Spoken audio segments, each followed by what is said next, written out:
Why is coaching the family business? Because Dad did it. Because of Dwight Perry. Dwight Perry is the reason, I think. Who's Dwight Perry? My dad's college coach. Dwight Perry would be on my dad's football Rushmore. You know, that would be Dwight Perry, Bo Schembechler. Who else? We'd have to get the other two. Coach Merle and Crestline. Yeah, his high school coach. Oh, no, am I coaching Mount Rushmore? Sure. It would be John Harbaugh, Jack Harbaugh, Bo Schembechler, and Dave Adolph. Do you have one too? Jack Harbaugh, Jim Harbaugh, Tom Minnick, who was our Little League coach. Nice. Tom Minnick is high Definitely, on there. Right definitely. There. Good call. I need 5. All right, so when we think about building a staff and what goes into coaching, what are sort of the most important qualities you look for to have around you? Well, you know, when you build a staff, it's like building a family, right? Mm-hmm. So you want to get people that you know they're really good, right? Mm-hmm. They got to be great. They got to be great coaches. And they got to be able to relate to their players. They got to be able to kind of keep it light but keep it serious at the same time. Hard-working guys you trust and believe in, guys that you know you're going to have each other's backs when things really get rough. A brother is born for adversity, right? So I would say you want a bunch of brothers around you as a coaching staff. You say that the two of you have had a lot of crossover. And now your son is going to coach for your former defensive coordinator, who you got from him, who you actually got from him. Why are there so many men that coach for both of you? Do you call each other and say, hey, hire this guy? Or is there a level of trust that if he worked with John, he can work with me? Yeah, it's very similar. You saw the movie My Cousin Vinny, and Marissa Tomei's up there, and you know my grandfather's a mechanic. My dad was. I had 2 uncles who were mechanics. You know, brothers. All my brothers were mechanics. I mean, that's how I look at our family. You know, my dad was a coach. 2 uncles were coaches. My brother's a coach. My sister's married to a coach. Son is a coach. We have nephews that are coaches. To me, it's like my cousin Vinny, not mechanics, but coaches. So it's interesting that you say this. Let's pretend that we're in an imaginary world in the future. Mm. You've won more Super Bowls. You've won as many Super Bowls as you want. And you decide to coach together. And let's say John's the head coach. What role are you assigning Jim? Offensive coordinator, assistant head coach. Let's switch the other way. What role are you assigning John? No, that's the beauty of John. You know, he is. He could be the jack of all trades. He could be the offensive coordinator. He could be the special teams coordinator, or he could be the defensive coordinator. He's coached tight ends. He's coached running backs. He's coached outside linebackers. He's coached secondary. He's not saying my favorite. Maybe Jim, instead of being my offensive coordinator, should be my agent. You know, that's a very impressive resume right there. I'd be happy to. He's really, I mean, the most well-rounded coach of any I've ever met. And I've really tried to emulate your career in training my own son Jay. You know, he's been in video. He's been in the weight room. He's coached the running backs, the tight ends. He's coached the safeties. He's coached the special teams, as an assistant and a special teams coordinator. When I was really like giving him advice on coaching, it was to emulate John's coaching career. That's pretty high praise right there. It's high praise. That's high praise. We believe in one another. True. It's true. I couldn't think of a better. We'd be co-head coaches. We'd have to do it that way. We'd be co-head coaches. Yeah, but and then, well, just like when we were kids, we didn't agree on something. We just wrestled it out, you know.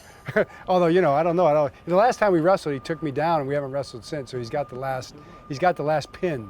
And that was how long ago? It was when I was 27. I think Jim was 25 or 6.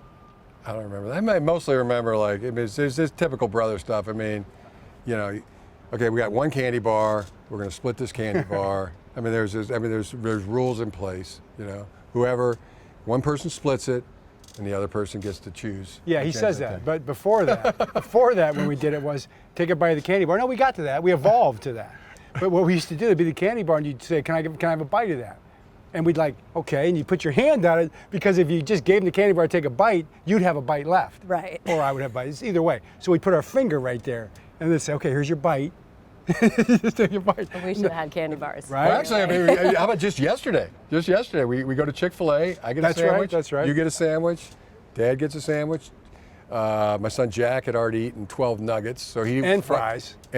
So he didn't want all of his sandwich. So we took turns taking bites out of the extra We sandwich. passed it around.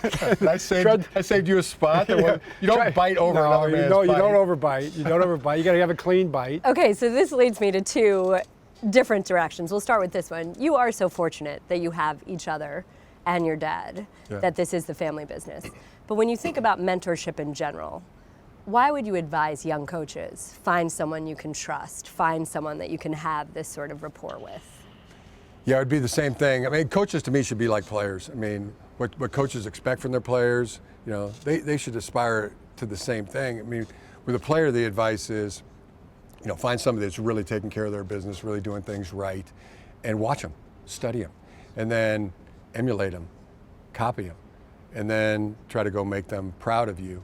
So I see no difference in giving that same advice to a young coach. Do you feel very conscious of that right now, where you are in your career, that my job is to also develop younger coaches? Absolutely, and you got to be intentional about it, especially in this league, but at any level. You got to find young people, and you got to work to find coaches. Nick Saban, I just had a conversation with Nick just recently, and talking about what he did, and I hope he doesn't mind me saying this, but he said one of the hardest things was at this point was he had so much success. They were losing coaches at such a high rate, and he had to replace them at such a high rate. He both had to find them and train them. He said when he was 35 years old, he knew all the great 35-year-old coaches. He said now that he's in his 70s, he knows all the great 70-year-old coaches, but he doesn't know the great younger coaches. So finding them is one thing, training them was another, and then losing them and having to start all over again. It got to be a big challenge, but it's a worthwhile challenge. So we've got to go out and find the young coaches who want to do it. But also, this is one thing to me that's come up with younger coaches, and you played kind of through these years. But when you're in your 20s, mid-20s, late 20s, early 30s, you're really anxious about your career and where it's going. You're worried about it. Am I going to get the next step? Am I going to get the next job? I was at the University of Cincinnati for 8 years and couldn't get any kind of a look at any kind of a job. You start thinking, I don't have what it takes. I'm never going to get an opportunity, and you worry about it. So something comes along, and so coaches will come walking in and they'll think, I need to have this title, or I need to go to this place, or should I consider this option to go coach in college or somewhere? And you should think about everything. But really, rather than worry about that or get on the phone or make a bunch of calls, the old networking thing, networking and coaching, not so good. You film what you do, what the people who work with you say about you, who are with you every single day. That's really your resume. That's your network. And so just tell the guys, just relax, work hard, do the best you can, be intentional about making this job great, being great at what you're doing here, helping us win. Everything will work out in the end. It's easy for old guys to say that looking back, but you know what? That's how it worked. Yeah. And we have the benefit of looking back on all that stuff. Yeah, the other thing I would add too is, to his point, just growing that pool of coaches. And, people that want to get into coaching, players who played, trying to, football really well. You can be up to speed here in a year, your playing career was your resume. And women. I found at Michigan that, it happened in 2018-19. Brenda Tracy, I know who talked to your team, she talked to our team, and it just really opened my eyes to this perspective that women have. So from there, I just 5-6 women onto the staff. I had a graduate assistant coach, had a strength coach, had a nutritionist, operations. Christina DeReuter, she's a star. Wanted to make her my chief of staff, but just for young coaches, same thing you tell players, if you don't want to be left out, help out. So that hit me. That's good. That hit me when in 2017, my son John, who I named after my brother, was born, and he's about 6 months old, and everything you're doing is for that baby. It's like mom, me, and then I got these other kids, 3 older kids, that are still in the house, play catch with me, Dad, or, take me here, Dad, or let's go do this, Dad. And it finally hit me to say, I'll tell you what, if you don't want to be left out, help out. Do the dishes for your mom. That'll save her a half an hour. Help me cut the grass. Then I'll have an extra half hour to play with you. And it resonated with them, and then they started doing it. So I started doing that with players and coaches too. Yeah. Find something to do. Right. If you don't want to be left out, you're over there on the side, right. Jump in, do a study, right. Coach somebody, watch a come up with an idea, a concept, hold a bag, you know, do a cut up, do a project. So, you know, that's something I think, not just in football, probably in, you know, looking at this crew here filming this, right? You know, like, you want to be a part of it. I mean, jump in, do something, believe in something, and start working at it. Just start working at it instead of being so worried about how you're going to manipulate the situation, or who's going to recommend you, or, you know, what you have to do to, like, you know, gain favor. I mean, get in there and do some work. Well, how much, when you think about what you are coaching, not schematically, but just what you have to do as a coach, whether it's of your coaches or of your players, how much do you think that has changed in all your years of coaching?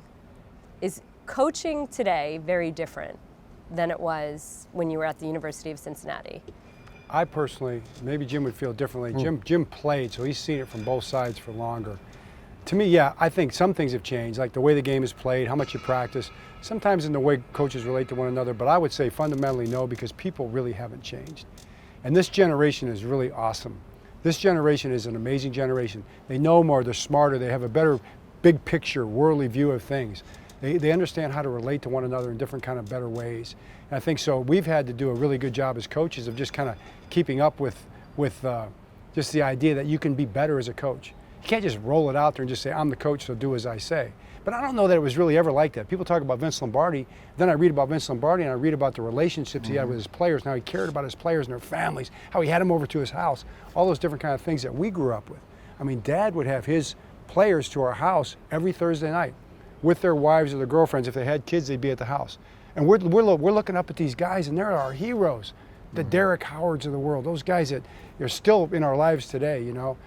That to me is what it's all about. It's still about relationships, it's about caring for people, but we're opening up the doors a little more. Like Jim said, women.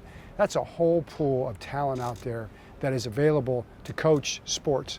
I saw a women's coach for the Pacers just the other day on the bench. I don't know her name, but I saw her coaching on the bench. I thought to myself, wow, you know, that's a pretty cool thing. And she was coaching the players during the game. So the players don't have a problem with it. I would add, you know, no, they don't, because I mean, it's like what John said. I mean, he's talked. You used the word family there numerous times, right? So, like, my two great loves in my life are my family at home and my family at work, my team, and both are the same. You know, I mean, I don't treat the players on the team any differently than the kids at home, and I don't treat the kids at home any differently than, you know, the players. I want what's best for them. I want them to be the best version of themselves, so they can get to the point where they can take care of themselves. They're not afraid of any challenge or taking on any new challenge. And, you know, I think back over my life, I mean, family is really important to me, and been blessed with an incredible family. We've always been close. Grew up with a mom who was very loving, and father who was very loving and supportive, and a brother who was, and my sister was, and I also got support and love from my grandparents, from my uncles, my aunts, my cousins. So it was all very important. And then, like, if somebody was hurting, somebody was going through a hard time, then we were all hurting. You know, if somebody was rejoicing about something, then we were all rejoicing. So, and we've always been close, and we've stayed close. And another thing I add to whatever I've done in my life or been privileged to do, my family has always been there, taking pride in that and helping. So why should that be any different than your great love, your family at work? And that's your team. That's your team at work, that's your team at home, and you treat both the same. Let's switch to sort of a football kind of question. How do you balance your core central tenets? Do you think that your core central tenets about the game of football are the same? Mm-hmm. I know you said that they came from your dad, the way that you play defense. How do you balance your core central tenets with the way the game is evolving and not ever being a slave to any one scheme? How do you say, okay, we'll stay true to the way we believe the game should be played, yeah, but still adjust, evolve, adapt? Yeah, so I mean, to me, let's take this back to Vince Lombardi. You know, it's blocking and tackling, those two highly fundamental things. I mean, in the players doing their job, coaches doing their job, combined with a superior athlete that's playing the technique and doing the fundamentals and playing within the defensive scheme or the offensive scheme. We get all 11 in the ultimate team game. You know, playing together as a team. That's the core tenet. You know, that the team. And then there's other ones too. You know, for me as a coach, it's like I'm an advice giver now. You know, I put myself in other people's shoes and you know, coach them on, you know, how to be the best version of themselves as a football player and off the field too. I mean, I coach that as well. And just don't get bitter, get better. You know, that would be a core tenet. Maybe you want to jump in here. I mean, there's attacking each day with an enthusiasm unknown to mankind. Right. I mean, going through life that way. That's what I learned from my dad, and I've watched my brother do. And the coaching profession. I mean, I would, for anybody that's listening to this, I would like it's a great profession. It's a worthy profession to be about something that's not about yourself. You know, to be about the team, to be about your brothers in coaching, the players that you're coaching, and dive in. Don't worry about the criticism. Don't worry about the pressure. You know, believe in something, and then get in there and start working for the good of the team. You know, because there is something incredible about, you know, we win. You know, what's the hive survives. You know, what's good for the bee is good for the hive. What's good for the hive is good for the bee. To be a part of something that's bigger than yourself, I mean, that's like a family. Is an incredible feeling. There's a lot of sayings here. Have you ever taken anything? I use them all. I try to use them all. You know, we have a lot of it's intermingled. Like we do sometimes argue about like who was the first one to say it, you know, and bring Such it back. as? Well, we just tie it. I don't know. Was there one that you stole? Or I stole the one that I stole from him. Was the days are long, but the years are short. I did steal that from him. You finally admit that. I tried. He finally admitted it. That's awesome. We're on camera. That's awesome. Yeah, your turn's coming up next. What about a play? Have you ever taken a play from John? I took his whole defense. I took his whole defensive system. It was so good. And in 2021, I go, you know, John, I mean, I need your defense. You know, like, and I was hiring a defensive coordinator. I'm getting these recommendations from people in the football world that I really trusted, really respected, people that I'd been with and worked with and thought were great.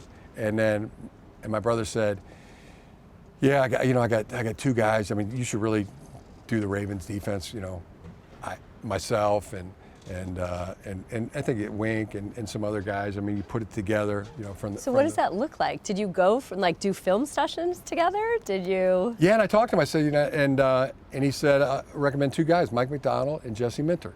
One was their linebacker coach, and then Jesse Minter was in the secondary at the Ravens. So I called them both, interviewed Mike, and you know, first, and I kind of got down the road with Mike, and like, I love Mike. You know, I want to hire Mike. John can have Mike. Well, yeah, I was going to make him my next coordinator, but you know, he said to me, you know, I like Michigan, but I love you. So you know, that's what I've taken huge things. But then how did he get Jesse brother. Also? So Jesse, what happened was Mike came to Michigan as the defensive coordinator, and then Jesse went to Vanderbilt as the defensive coordinator. So he had an incredible year there of calling the defense.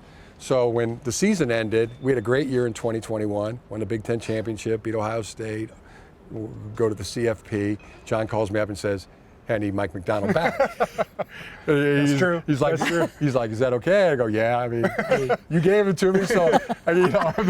So as soon as he took Mike back, then I was like, Jesse Minter, same defense, over at Vanderbilt, got on the horn to Jesse, and talked to Jesse and hired him, and it was really seamless. They had different takes on the defense. You know, one was really more of a secondary view down of the defense. Mike in the linebackers, kind of that middle view of the front and the back end. So they're both great. Can we break news here? The Chargers are going to run the Ravens defense? We're going to run the Ravens defense. That's exactly right. Yeah, we've been running it. That's what we've been doing. There's probably every coach that studies the films can look and say, okay, Michigan's been running the Raven defense. You know, 21, 22, and 2023, and in an historic, 40-3, using the Ravens defense. And it's the best. It's the best scheme. It's got answers. It's got answers for everything. You're not exposed, on any really big plays, and it's just great defense. You've proven that. You do it right. He did it right. So play it right. I definitely will forever be appreciative and proud that my brother gave us that Raven defense. You always say that if you're not growing, you are staying still, basically. So when you look at your brother now, since the last time he was in the National Football League, how is he different as a coach? No, I mean, he was a great coach then. Well, you watch their offense in those years, and then we had to go play him in the Super Bowl. I didn't know what some of the plays were. I was watching the plays that they were running on offense, and I'm just like, what is that play? There's a counter over here, there's a read over there, there's a pass over there. It was just a brilliant thing that they put together in San Francisco, and at Stanford before that. It was challenging, it was all-encompassing. They had Colin Kaepernick doing it, Alex Smith did it before that. I remember they would come up with these amazing plays in the most critical situations. They're playing the Packers, at Green Bay. They need to convert a 4th and something to win the game, and the quarterback's running around the edge for a bunch of yards, or they make a pass completion. I'm just like, that is so amazing what they're doing. Can we finally find a way to do that? But it took a few years, down the road, and then all of a sudden Lamar was our quarterback. And I remember having that, we're sitting in the draft room, we're sitting around the table, we're having the conversation about Lamar Jackson. And I thought to myself, I thought back to what Jim was doing in San Francisco all those years ago, because you can create something different. And I thought, yeah, we'll find a way to do it. This is a generational talent here. Let's try to do something completely different. We'll find a way. But my mind was on his offense. And we basically put that offense in with Lamar and grew it from there, and we're still growing it right now. Jim, where do the ideas come from? If it's something that's never been done before, are you just like sitting at home? When you're on a staff in a year, the coaches on your staff, you get in there and you bounce ideas off the board. I mean, who's got an idea? How can we make this idea better? I mean, what if they do this? And we got to have an answer for that. It's that collaboration. To me, especially offensive football, and Jesse's the same way defensively. I see him bring the other coaches into the room, but those coaches on offense, and not just the tight end coach, the quarterback coach, the line coach, the receiver coach, me. But there's guys in there doing analytics and studies, and a great idea can come from an intern coach. It can come from a quality control coach. But you're just bouncing them off each other, and it's great idea has no rank. Yeah, great idea. And none of us. Here's another one. None of us is as smart as all of us. Yeah. And that's another good one. That's where it comes from. It comes in. You kind of get in that engineering something, or scrimmaging over it, or however you want to analogize it. But that's where the magic happens, and it's fun, and it's like it's great when it's humming on all cylinders, and we're all working together. And nobody's like, oh, well, that was my idea. They don't use my idea, or they get bitter or something. Like, let's just get in here and see if we can't come up with a way to make a first down. All right, we have to let you go, but before we let you go, the Harbaugh Coaching Academy. The reason that you're sitting here is not just because he twisted your arm, right? That's right. Why is this meaningful? Why is this a big deal to be a part of? Why are you excited about this mission? Yeah, John's really inspired me in a lot of ways. He's a really big picture guy. I remember when you wrote Why Football, Football Matters. When you wrote that, that piece was really inspiring to me. It was inspiring to to so many high school football players at the time. And I remember that there's a one magic sentence that you had in there. It was like, you know, have you ever talked to a high school football player who played 4 years of high school football and then regretted it? And like, no. I mean, there's some guys that didn't play high school football that regretted it. And that really stuck with me, and I used that, and it just inspired me. Like, hey, football's good. You know, that was at a time when football was really getting heavily criticized. You know, around the country, around the world. You know, moms afraid to have their kids play football, but you know, football is the greatest team sport there is. I mean, all the things you pointed out. I mean, in ways that it helps you become the best version of yourself. Off the field, on the field, discipline, showing up on time, working hard, all the things that John wrote about. Really, that was inspiring. And now he wants to give back to the coaching community. You know, where people can log on to this. I mean, free. How do I become a coach? What are some coaching points I can give? You know, how do I make a first down? You know, how do I get a you know, how am I going to be gap sound? You know, how do we cover a kick? How do we protect a punt? You know, how do we motivate? How do we get through to young people that we're coaching because they want to be good? And he's providing a magnificent avenue for coaches of all, you know, experience or ages to be able to research, to be able to go in and research how to be a better coach.